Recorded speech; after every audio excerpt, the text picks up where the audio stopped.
In every financial crisis, there is a moment when the world feels strangely calm. A moment when the numbers look normal, the markets stay green, and people convince themselves that nothing catastrophic can happen again. But history tells a different story. It tells us that the calmest moments often appear right before the break. And today, in 2025, we are standing inside that quiet zone. This is not just another market correction. Not another headline about inflation or interest rates. This is the first time in modern American history that three major bubbles have inflated together.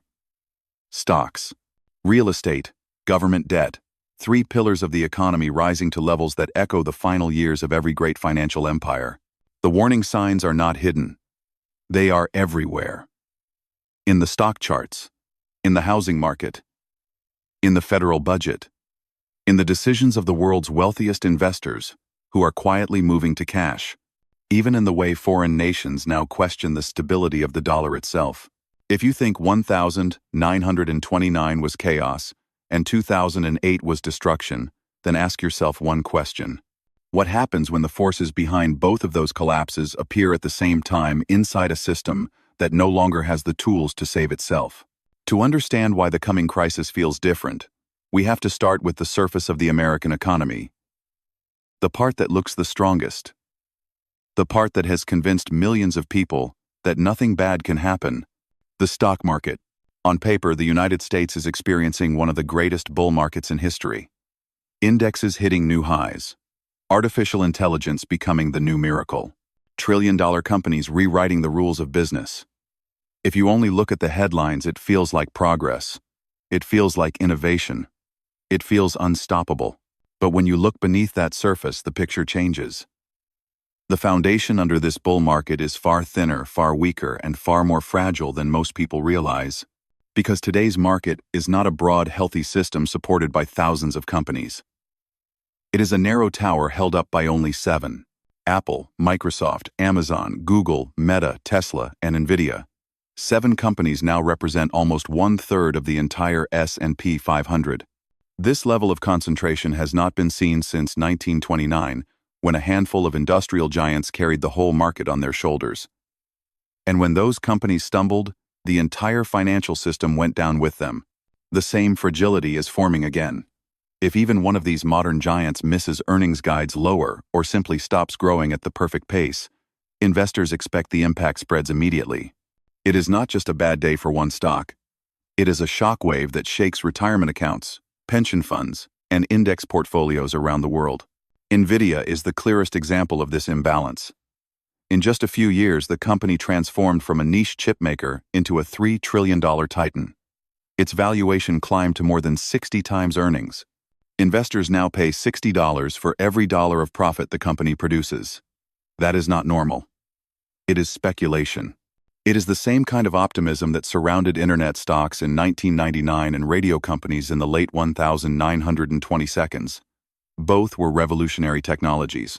Both changed the world. And both fueled some of the largest bubbles in history. But the story does not end with valuations. There is another layer of danger hiding behind the scenes: insider selling.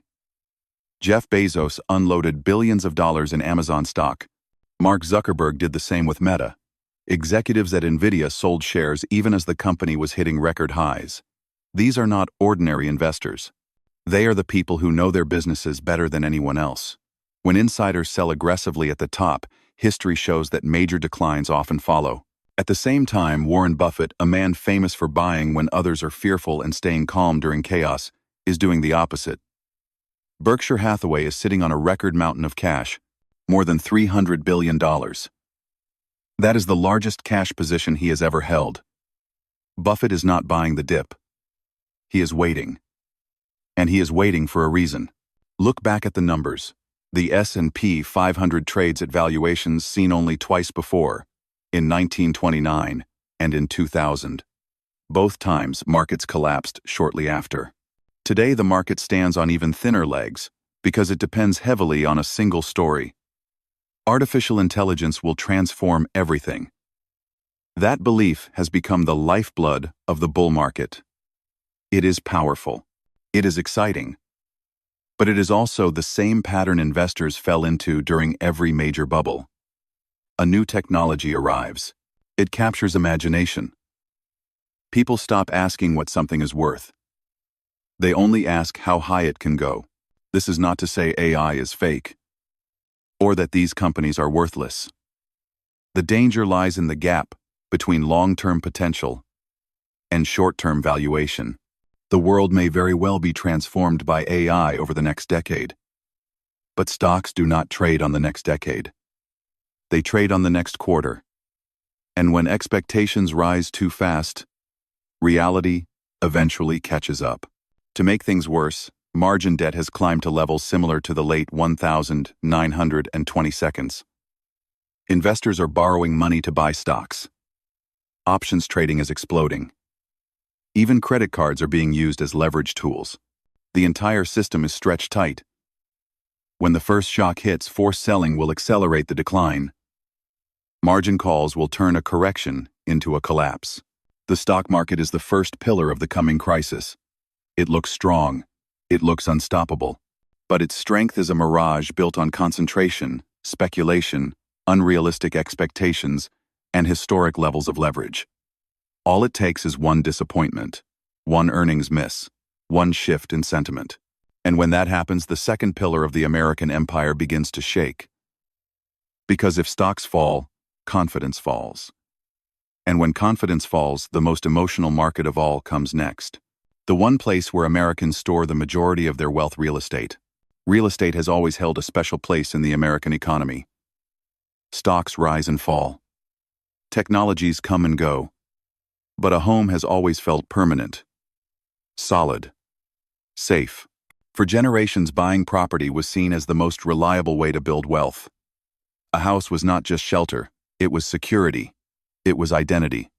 It was the foundation of the American dream. But dreams can turn into traps. And in 2025, the housing market is no longer a safe foundation. It is the second bubble in a system filled with fragility.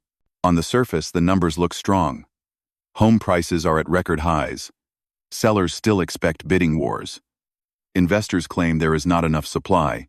But these surface signs hide something deeper, something far more dangerous. American homes are now priced 50% above their long-term historical trend relative to income and rent. At the peak of the 2008 housing bubble, the overvaluation was 35%. That crash nearly destroyed the global financial system. Today's bubble is even larger. This creates a silent distortion. Most people do not feel the bubble because prices have been high for so long that it feels normal. But the math does not lie. When home prices disconnect this far from income, one of two things must happen. Either incomes skyrocket, which is unlikely, or home prices fall back to reality, which is painful. But this time, residential housing is only half the story. The darker half of the bubble is commercial real estate. Across the United States, office buildings are turning into empty shells. Remote work changed the landscape permanently. In major cities, vacancy rates hover at levels that would have been unthinkable a decade ago. San Francisco has commercial office vacancies around 35%. Nationwide, nearly half of all office space is underused or financially stressed. These buildings were financed during a very different era. An era when interest rates were 3%, when credit was cheap, and when occupancy was stable. Those days are gone. Billions of dollars in commercial mortgages are coming due in 2025 and 2026. These loans must be refinanced at 7 to 9% interest. But here is the problem. The buildings are not worth enough to support the new debt. Their cash flow cannot keep up. And when the math stops working, defaults begin. We are already seeing the early cracks. Brookfield, one of the largest real estate owners in the world, walked away from major office towers in Los Angeles. Blackstone, a global giant, faced high volumes of redemption requests in its real estate funds. These companies are not amateurs. They are the smart money. And when smart money starts abandoning buildings, it is a signal the fundamentals have broken. The ripple effect of these defaults spreads quickly. Commercial properties are often financed heavily through regional banks. When an office tower loses half its value, the bank holding that loan suffers massive losses. During normal times, losses are manageable. But when hundreds of billions of dollars in loans fall underwater around the same time, a chain reaction begins. This has already happened in small doses. In 2023 and early 2024, several regional banks collapsed. Silicon Valley Bank, Signature Bank, First Republic, New York Community Bank nearly followed. These failures happened before the real storm, before the bulk of commercial mortgages hit their refinancing wall. When defaults rise, banks find themselves holding assets worth far less than the loans they issued. Their balance sheets weaken, their capital ratios fall. Regulators step in, and depositors panic. The same pattern that drove the 2008 crisis returns, but through a different doorway.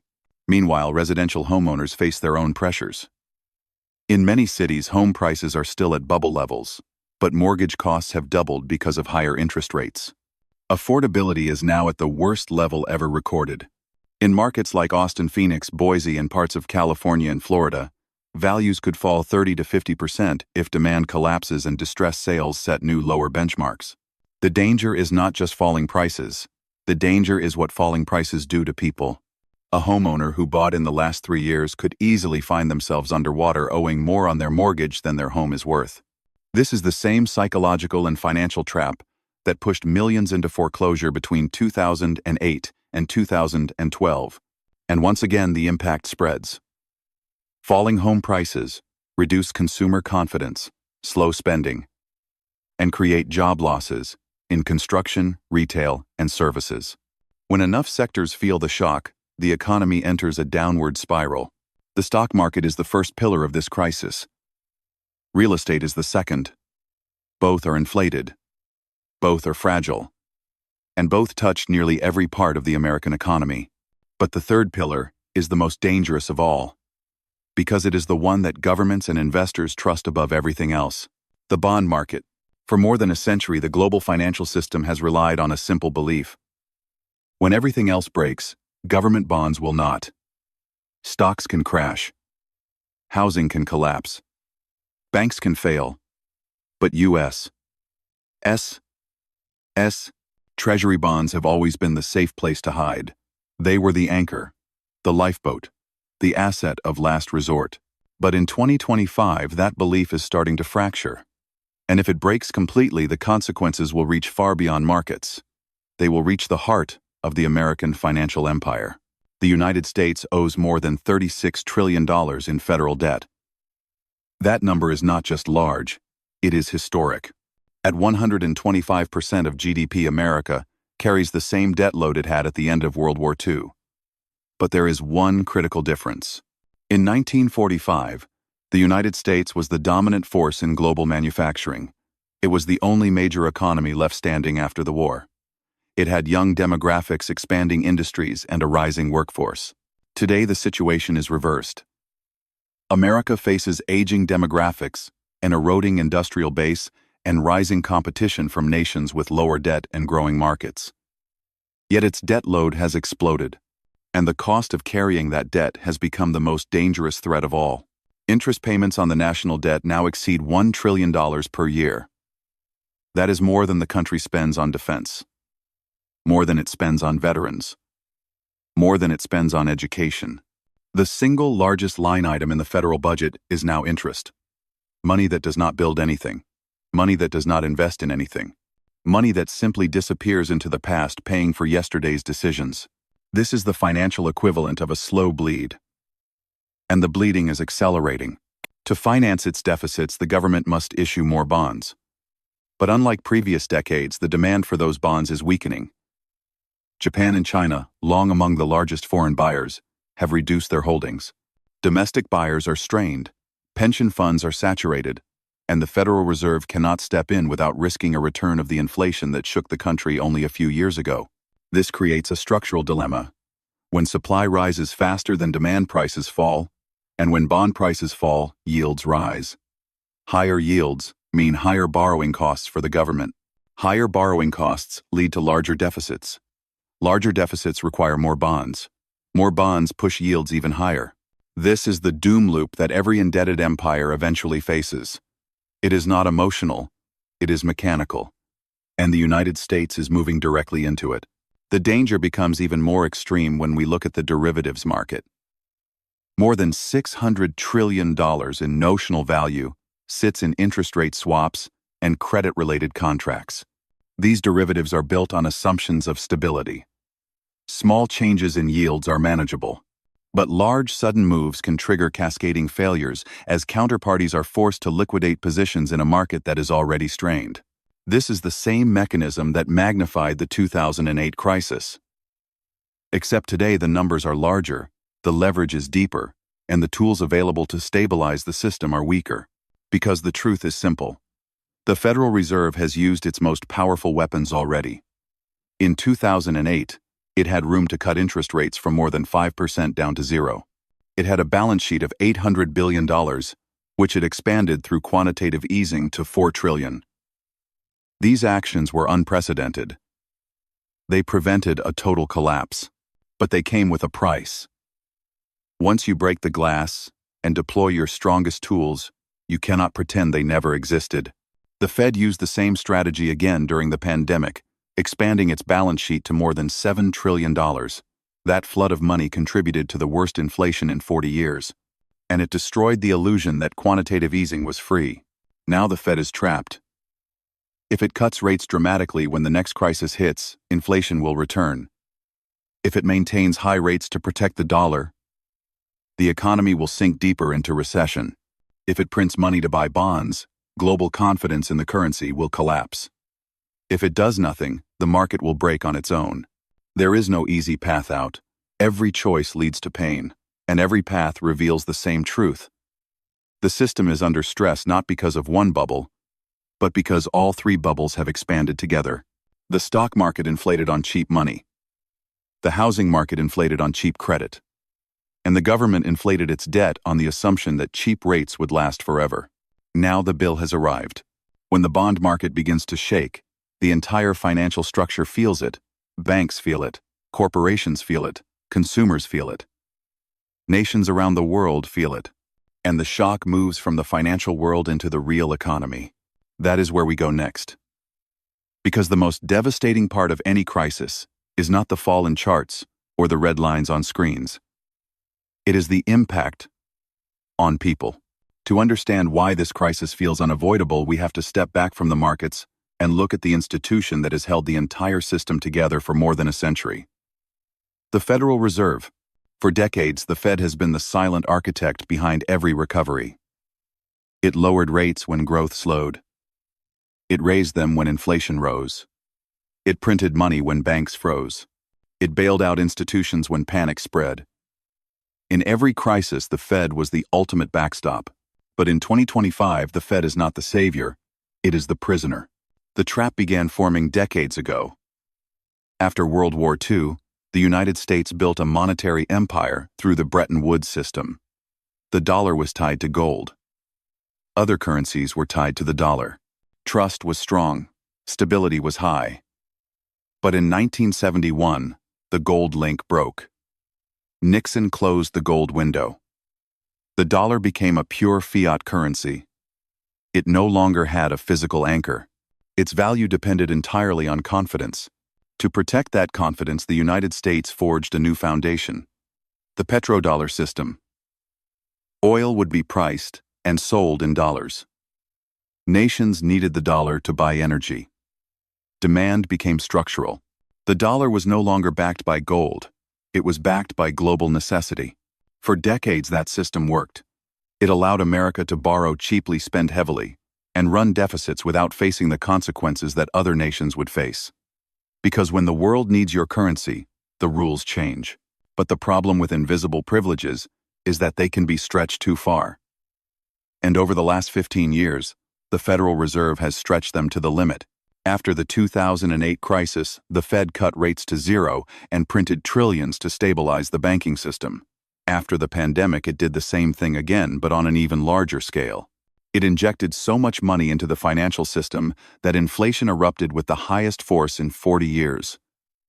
For the first time in a generation, Americans felt their purchasing power shrink in real time. Groceries became expensive. Rent soared. Home prices broke records. The illusion that the Fed could print without consequences disappeared. And now the Fed faces a trap with no exits.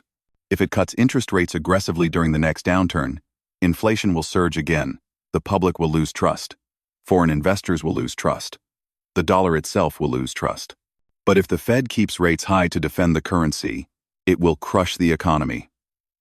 High rates will keep pressure on housing, on banks, on corporate borrowers, on government debt. Even a small recession could turn into a deep and prolonged contraction. This is the first edge of the trap. Every path punishes the system. The second edge is political. The United States is entering a new era of geopolitical fragmentation. Countries that once relied on the dollar now explore alternatives. BRICS nations experiment with new payment systems. Oil exporters negotiate in other currencies. Even longtime allies diversify their reserves. This shift doesn't break the dollar, but it weakens the foundation that once made American debt feel untouchable. The third edge is demographic and structural. America is aging. Its workforce is shrinking relative to its retiree population. Social programs are consuming larger portions of the budget. Tax revenue grows slowly while interest payments grow rapidly. The Fed cannot fix these structural realities with rate cuts or bond purchases. Monetary policy cannot override mathematics. This is why the Fed's choices today feel more like reactions than solutions. Behind every decision is a trade-off. Protect the dollar or protect the economy. Fight inflation or save banks. Support employment or stabilize treasury yields. In past decades, the Fed had room to maneuver. Today, every move has a cost. And the world is watching. Investors, foreign governments, corporations, banks, and ordinary households sense that something fundamental is shifting. The old rules no longer behave the way they used to. The old tools no longer produce the same results. This is what makes the coming crisis different. It is not just a market correction. It is not just a recession. It is a turning point in the larger story of the American financial empire. The stock market can fall and recover. The housing market can crash and rebuild. But when trust in money and debt weakens, the foundation of the entire system begins to shake. And when that foundation shakes, the impact moves from charts and graphs to real people, workers, families, retirees, students, small businesses. That is where the crash becomes human. That is where the abstract becomes personal. And that is where we go next. When financial systems break, the first cracks appear on charts, markets fall, yields spike, prices swing. But the real damage does not happen on screens. It happens in homes, in workplaces, in cities, and in the quiet corners of people's lives where numbers turn into consequences. And in the crisis approaching 2025 and 2026, the human impact will reach deeper than most Americans are prepared for.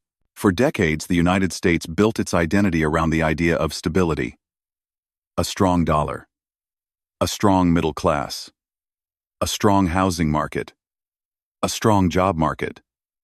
But all of these pillars are connected, and when the foundation begins to shake, the weight always falls hardest on ordinary people. Start with the biggest group of all American households. Today, more than half of all Americans own stocks through retirement accounts. In 1929, only 10% did. Back then, a stock crash destroyed wealth for the elite. Today, it destroys wealth for almost everyone. A family with a 401k slowly built over 30 years could see their savings fall by half or even 2/3 if the market collapses. For a 40-year-old, it is frightening. For a 65-year-old, it is life-changing. Retirement plans evaporate, timelines shift, dreams shrink. Then comes the housing market. Millions of Americans bought homes in the last 3 years at historically high prices and historically high interest rates. If home values fall 20, 30, or even 40%, homeowners will find themselves trapped in houses they cannot sell and mortgages they cannot escape. They will owe more than their homes are worth. This is not just a financial problem. It affects marriages, families, careers, mobility, and mental health. The feeling of being stuck is one of the most painful consequences of any housing downturn. Younger Americans face an even harsher reality. They carry record levels of student debt. Auto loans have stretched to 7 years with high interest rates. Credit card balances are at all-time highs with interest charges above 20%. For many young workers, the safety net has vanished. They are entering a job market that is starting to weaken. Layoffs in technology, finance, and retail are slowly rising. When a recession hits, competition for jobs will be fierce. A generation that was already financially fragile will be pushed closer to the edge. Small businesses, the backbone of local communities, will also struggle. During stable times, they survive on thin margins. They rely on consumer spending, affordable credit, and predictable cash flow. But a credit crunch removes all three. When banks pull back, loans dry up. When consumers cut spending, revenue collapses. When costs rise, owners face impossible decisions. Many will close. Others will sell. The landscape of American towns will change as familiar shops disappear and corporate chains take their place. The impact does not stop there. As unemployment rises and tax revenues fall, social programs come under pressure. Governments at the state and local level will face budget shortfalls. Schools, hospitals, and public services will struggle to keep up with demand. The safety net, already stretched, could tear just when people need it most. In times like these, social and political divisions widen. History shows this pattern clearly. Economic stress creates fear. Fear creates anger. And anger looks for someone to blame. In the 1,930 this dynamic fueled extremist movements across Europe. In the 1,970 it reshaped American politics. In 2008, it triggered populist waves that still influence elections today. A severe crisis in 2025 or 2026 could produce an even stronger reaction because the stakes are higher and the frustration runs deeper. But even in crisis, there are winners. Not all pain spreads evenly, and not all opportunities disappear. People and institutions with strong balance sheets, low leverage, and high liquidity will be in a position to buy assets at fractions of their former prices. Just as the wealthiest investors bought stocks, land, and businesses after the crashes of 1929, 1973, 1987, and 2008, the next downturn will trigger a massive transfer of ownership. Those with cash will have power. Those without it will have fewer choices. Nations with low debt, strong export industries, and essential resources will navigate the crisis more smoothly than others. Countries in Asia, the Middle East, and parts of South America may rise in influence as the American system wobbles. Energy producers, commodity exporters, and manufacturing hubs will gain leverage in a world where capital becomes cautious and supply chains become political. The future of the American economy will not be determined only by how deep the crash is. It will be determined by how the country responds. There are three broad paths forward.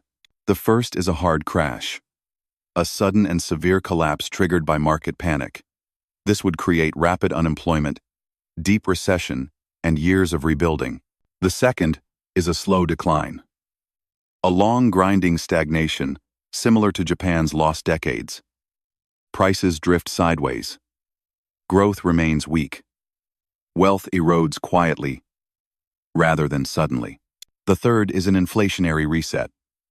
A period where rising prices reduce the real value of debt.